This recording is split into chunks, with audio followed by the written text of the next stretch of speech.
ହେଇ ଗୋଟେ ନେ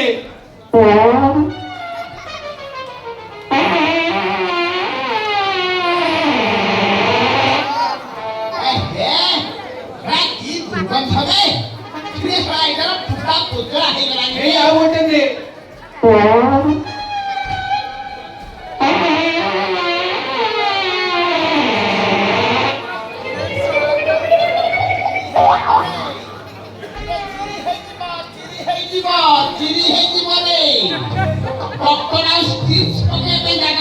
ଏଇ ଆଉ ଗୋଟେ ନେ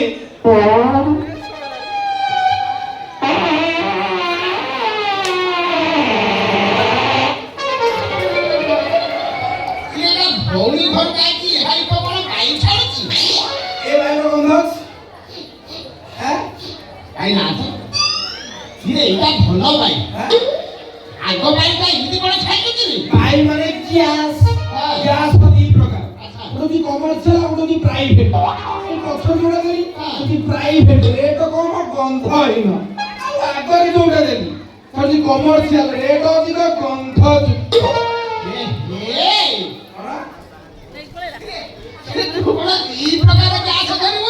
ବେପାର ଅଛି ଏଇ ଆଉ ଗୋଟେ ନେ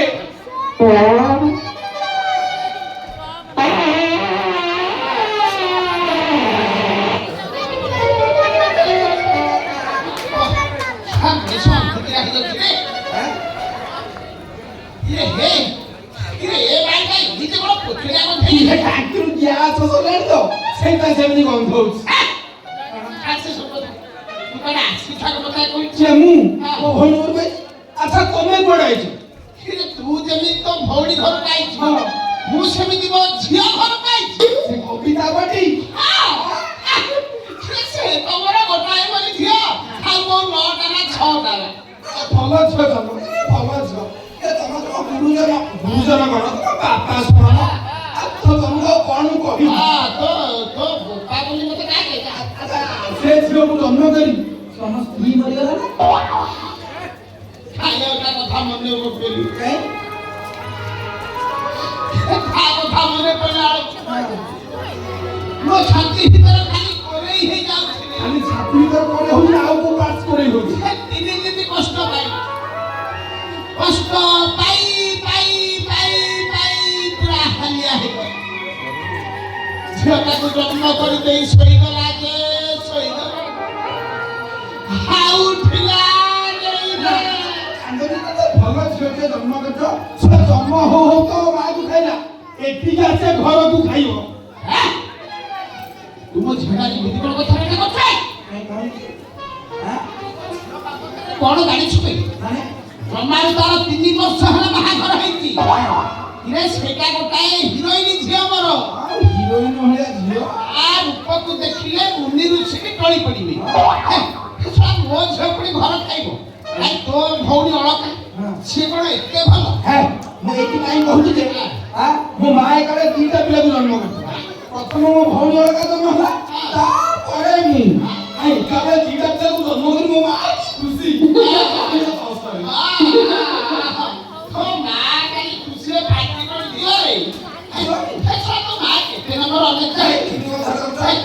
ସେଇଥିପାଇଁ ଗୋଟେ କଥା ରହିଛି ଅଲଜ୍ୟା ମାତୃଦୋଷେଣ ପିତୃଦୋଷେଣ ମୂର୍ଖତା ଅଦାତ୍ୟା ବଂଶଦୋଷେଣ କର୍ମଦୋଷେଣ ଦରିଦ୍ରତା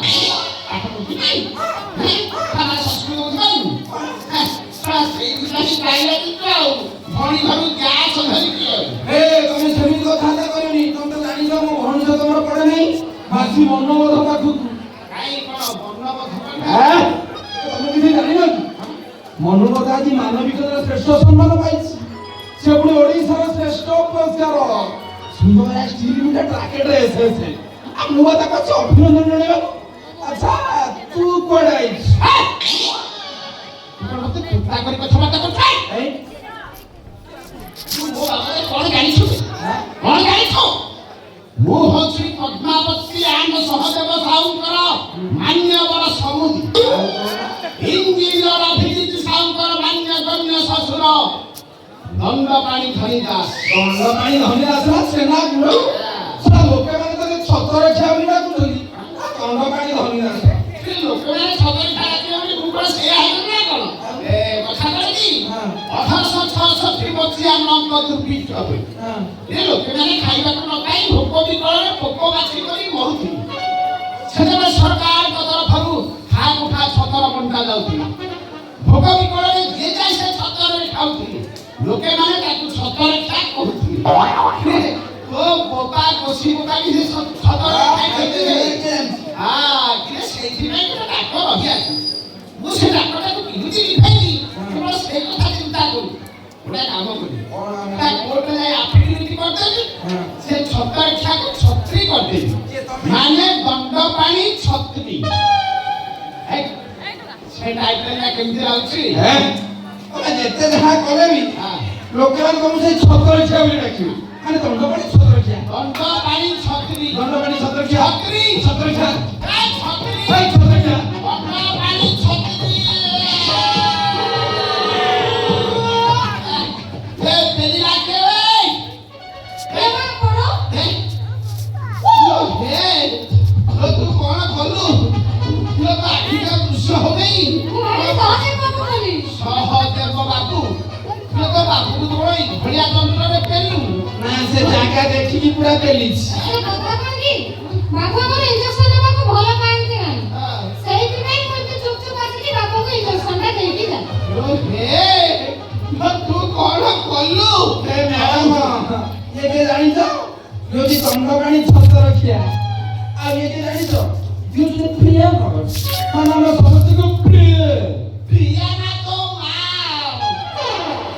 শাসি যাହାର ପିଲା হবে এসব মোর সেଠୁ କଣ ଯାଉଛି ମତେ ଆଗେ ସେ କହୁ କାହିଁକି ପେଲିଲା ହେଲୋ ହେ ତୁ କଣ କଲୁ ସେ କଥା କାହିଁକି ସତରେ କିଆ ବାବୁ ଲୋ ମୁଁ ଦଣ୍ଡ ପାଣି ଧନି ଚାଷ ଏବେ ସେ ଟାଇଟେଲକୁ ଚେଞ୍ଜ କରିବି ଦଣ୍ଡ ପାଣି ଛତ୍ରୀ ହଉ ସେଇ ଏକା କଥା ନା ଜଗନ୍ନାଥ ବାବୁ କାଲି ରାତିରେ ମୋ ବାବୁକୁ ଫୋନ ଆସିଥିଲା ଯେ ଆମ ବାବୁଙ୍କୁ କୁକୁର କାମୁଡୁଛି ବୋଲି ଆଉ ସେଇଥିପାଇଁ ମୁଁ କୁକୁର କାମୁଡା ଇଞ୍ଜେକ୍ସନଟା ଆଣିଥିଲି ବାବୁଙ୍କୁ ଦବା ପାଇଁ ତମକୁ କଣ କଲୁ ହଉ ସରିଗଲା ବଢିଗଲା କଣ ଏଣିକେ ଛତର ଖିଆ ଖାଲି କୁକୁର ଭଳି ହୁକିବ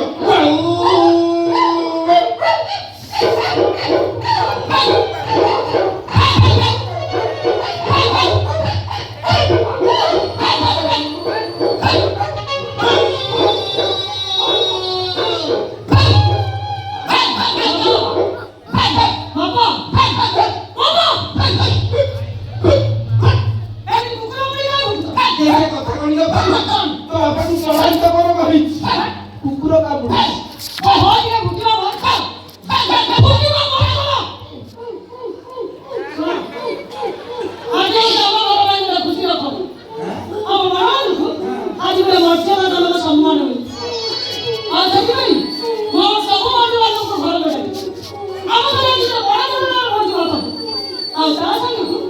ବଡ଼ ଧରଣର ବିଚାର ମଧ୍ୟ ଯୋଉଟାକି ଆମ ପାଇଁ ବିପଦ ସେ ବିପଦ ତମେ ସୃଷ୍ଟି କରିଛ ସେ ଝିଅର ବାପା ତ ତାକୁ ମାରିକି ମଧ୍ୟ ହଉଥିଲେ ତମେ କାହିଁକି ତାକୁ ବଞ୍ଚଉଥିଲ ସେ କିଛି ନୁହଁ ତମେ ମୋ ବାପା ନେଇଯାଅ ମୋତେ ଇଞ୍ଜେକ୍ସନ ଦେଇଦେବ ଯାଅ ଯାଅ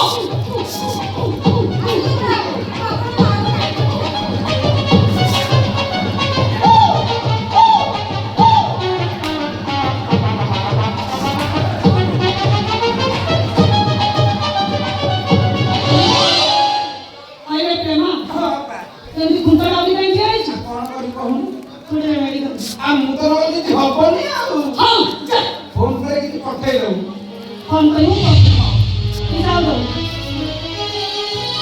କୁହ ବାପା ତମେ ମନ ବୁଝାକୁ ବଞ୍ଚଉଥିଲ ମୁଁ ସେମିତି କରିନଥିଲେ କଥାଟା ଆମ ଉପରକୁ ଆସିଥାନ୍ତା ସମସ୍ତ କହିଥାନ୍ତେ ଦମନା ବେଶୀ ଗମ୍ଭାରରେ ଥାଉ ଥାଉ ମନ ବୋଧ ମରାପ କେମିତି ଆଉ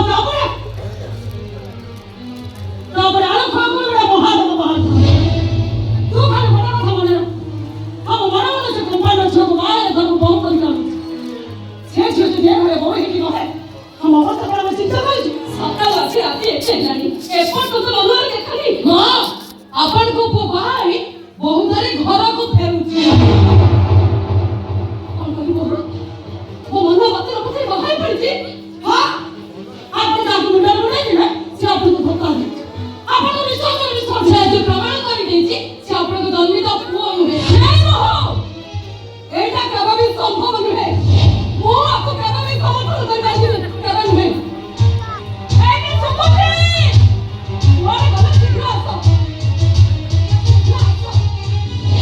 ହେଇଛି ଆରେ ବୋଉମାନେ ସବୁ କେତେବେଳେ ଆସିଲେଣି? ଆଜି ଆସିନାହାନ୍ତି ଗୋଟେ ବଡ଼ ଖବର ଆଣିକି ଆସିଥିଲି କି ଖବର କୁହ? ଆମ ମନୋଜ ବାହା ହେଇଯାଇଛି। କଣ କହିଲ? ମନୋବୋଧ ବାହାରିଛି କୋଉଠି କାହାକୁ? ଆମ କାରଖାନାର ମାଲିକଙ୍କ ଝିଅ। ମନୋବୋଧ କେବେ ତା କରିପାରିବନି। ଆରେ ମୁଁ ତ ତା ପାଇଁ ଭଲ ପାତ୍ରୀଟେ ଠିକ କରିଥିଲି ହେଲେ ସିଏ ତାହା ହିଁ କରିଛି। ତୋତେ କେବେ ବିପଦ ନାଇଁ କହୁ ମୁଁ କହୁଛି ମାନେ ଏଇଟା କେବେ ବି ହେଇପାରିବନି। କେବେ ମୁଁ କରେଇଦେବିନି। ଆଜି ଆସୁ ସେ ତାର ଦିନକୁ ମୋର ଦିନ କଣ କରିବାର ଅଛି କଣ? ଆଗ ମୋତେ କହ ତୁ ସେ କାରଖାନା ମାଲିକର ଝିଅକୁ ବାହା ହେଇଛୁ? ନାଇଁ ବାପା ମୁଁ କାହିଁକି ବାହା ହେବି? ସିଏ ଯୋଉ ମାଟା ମନ ମୋ ବେକରେ ଆଣିକି ଫୁଲ ମାଳ ଆମକୁ ରଜଣୀ ଏତେ ବଡ କାମଟା କରୁ କେମିତି? ୟା ଉପରେ ଆମର ସ୍ୱାମୀଙ୍କ ଚାକିରି ଚାଲିଯିବ। ସ୍ୱାମୀ ଦେଖେ ଶିକ୍ଷିତ ହେଲେବି କେତେ ପଦପତ୍ର ଥିଲେ ବି ଶିଳ୍ପପତିଙ୍କ ସହିତ ଆମେ କେବେ ସମାନ ହେଇପାରିବୁ। ଏଇଟା ଭାବ ପ୍ରମାଣ ତାର କଥା ନୁହଁ। ଏଇଟା ହଉଛି ମାନ ସମ୍ମାନର କଥା। ଆପଣ ତ ଇଜ୍ଜତର କଥା। ତେଣୁ ଆପଣ ଚିନ୍ତା କରନ୍ତୁ କଣ କରିବେ କଣ ନାହିଁ। ଆସ ବାପା ଯାଅ।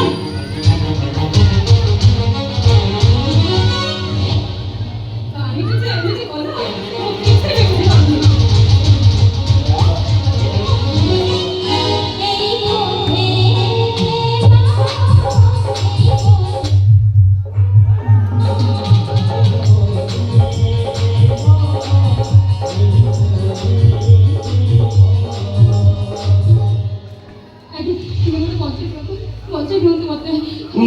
ବାପା ମା ଏଇ ମାଟା ମାରି ମୋ ବେକରେ ଫୁଲ ମାଳ ପକେଇଦେଲେ। ତାଙ୍କ ବାପା ତାଙ୍କୁ ବହୁତ ମାଇଲେ।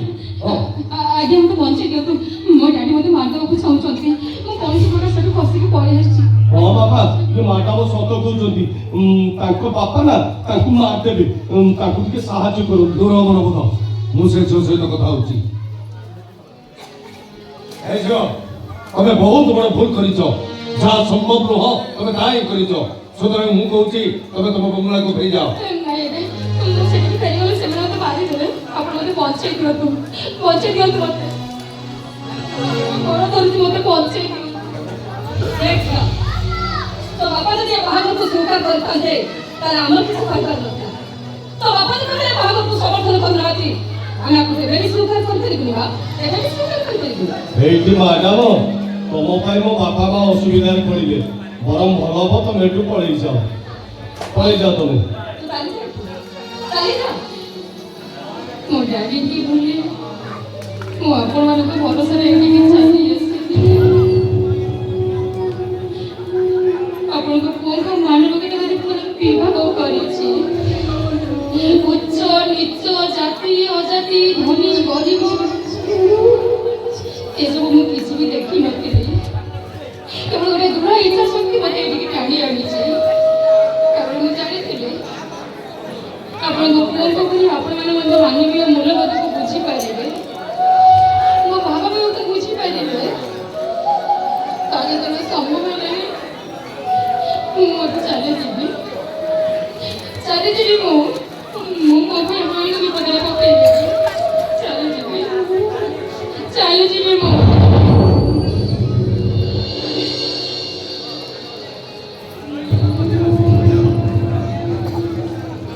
ମୁଁ ତମକୁ କେବଳ ମୋ ସ୍ୱାମୀ ବୋଲି ସମ୍ବୋଧନ କରିଥିଲି। ସେଇଟା ମୋ ମନର କଥା ଥିଲା। ମୋ ଆବେଗର କଥା ଥିଲା।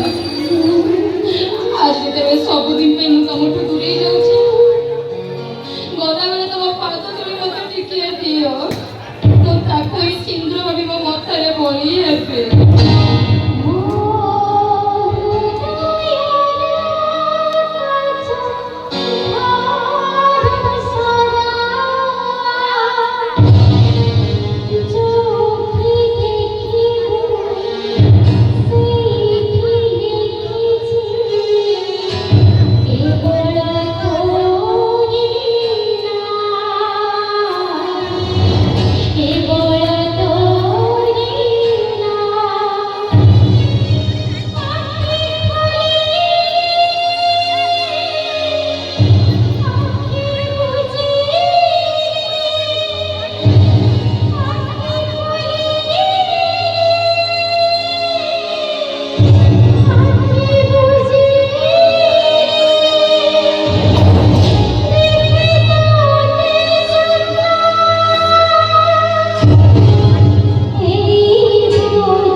ତେଣୁ ମୁଁ କହୁଛି ଆଜି ଠାରୁ ତୁ ଏଇ ଘରେ ରହିବୁ।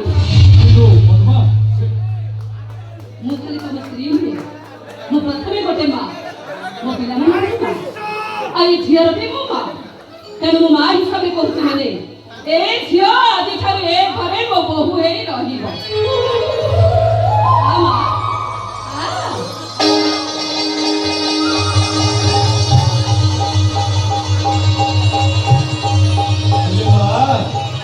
ଭାଇ ଭାଉଜ ନା ଏ ଘରେ ମହାଭାରତ କରିଦେବି। ମହାଭାରତ ଡରି ମୁଁ ତମ ମା ପଡ଼ିଆରେ ବଳି ପକେଇ ପାରିବିନି। ତେଣୁ ମୁଁ ମା କହୁଛି ମାନେ ଏ ଝିଅ ଆଜି ଠାରୁ ଏ ଘରେ ମୋ ବୋହୂ ହେଇ ରହିବ। ମା ଏମିତି ଗୋଟେ ଘର ଯୋଉ ଘରେ ସବୁବେଳେ ମାର କଥା କହି ସମ୍ମାନ ଦିଆଯାଇଥାଏ। ତେଣୁ ମୁଁ ବି କହୁଛି ପରିସ୍ଥିତି ଯାଉ ଦେଖେଇକି ଏ ଝିଅ ଏଇଠି ଏଇ ଘରେ ହିଁ ରହିବ।